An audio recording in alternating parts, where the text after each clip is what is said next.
Le mystère de la forêt noire. C'était un week-end de printemps et les scouts du village attendaient avec impatience leur jeu de piste annuel. Cette année, leur chef, Thomas, avait choisi la célèbre forêt noire pour le dérouler. Dense et mystérieuse, cette forêt était empreinte de légendes anciennes.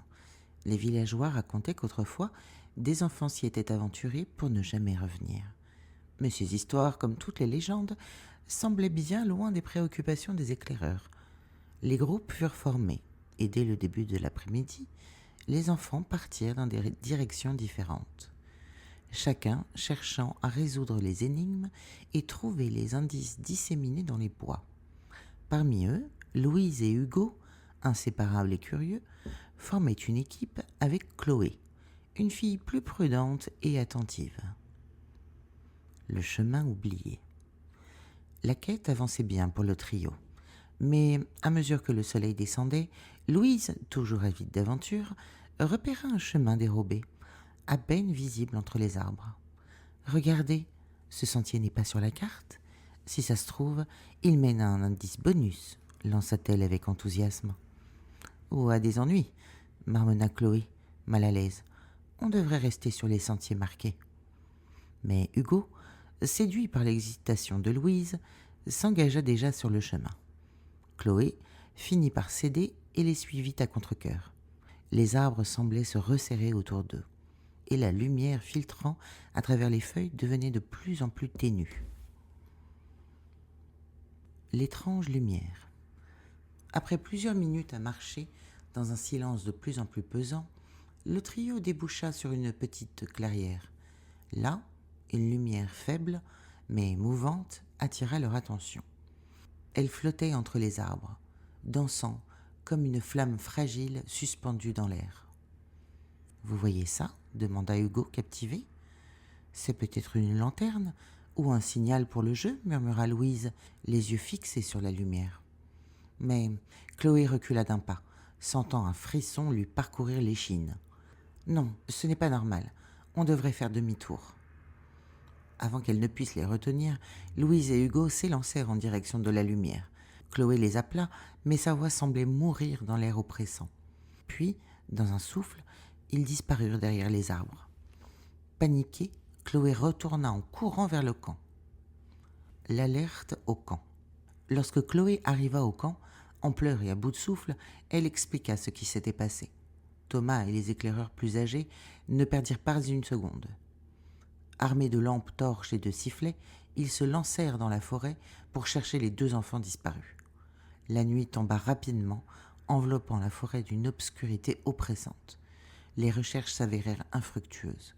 Les éclaireurs appelaient sans relâche les noms de Louise et Hugo, mais la seule réponse était le murmure du vent. À plusieurs reprises, certains scouts affirmèrent avoir vu des mouvements entre les arbres ou entendu des rires légers portés par la brise. Mais chaque fois qu'ils s'approchaient, il n'y avait plus rien. La piste rompue. Au bord d'un ruisseau, Thomas trouva une partie du foulard de Louise accrochée à une branche, mais au-delà, aucune trace, comme si les deux enfants s'étaient volatilisés. Alors que la nuit avançait, une tension grandissait parmi les éclaireurs. Plusieurs murmuraient les légendes locales, des feux follets qui guidaient les égarés vers des destins inconnus, ou un esprit ancien protégeant les bois en attirant les intrus. Thomas, bien que rationnel, ne pouvait nier l'étrangeté de la situation. La forêt semblait vivante, presque consciente, et les ombres dansaient à la lueur vacillante des lampes. L'aube déconcertante. Au petit matin, après une nuit entière de recherches infructueuses, les éclaireurs retournèrent au camp, épuisés et inquiets. Mais en arrivant, ils furent frappés de stupeur. Louise et Hugo étaient là, assis près du feu de camp éteint, leurs vêtements impeccables, leurs visages sereins.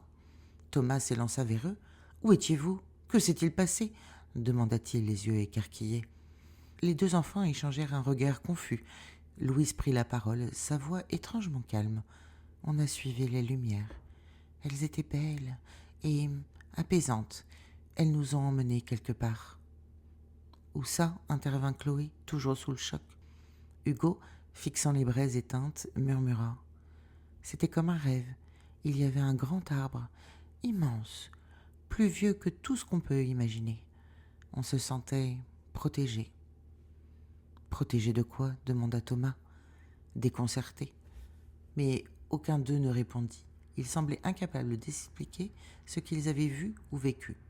Leur récit était vague, fragmenté, comme si une partie de leur mémoire avait été effacée ou volontairement dissimulée.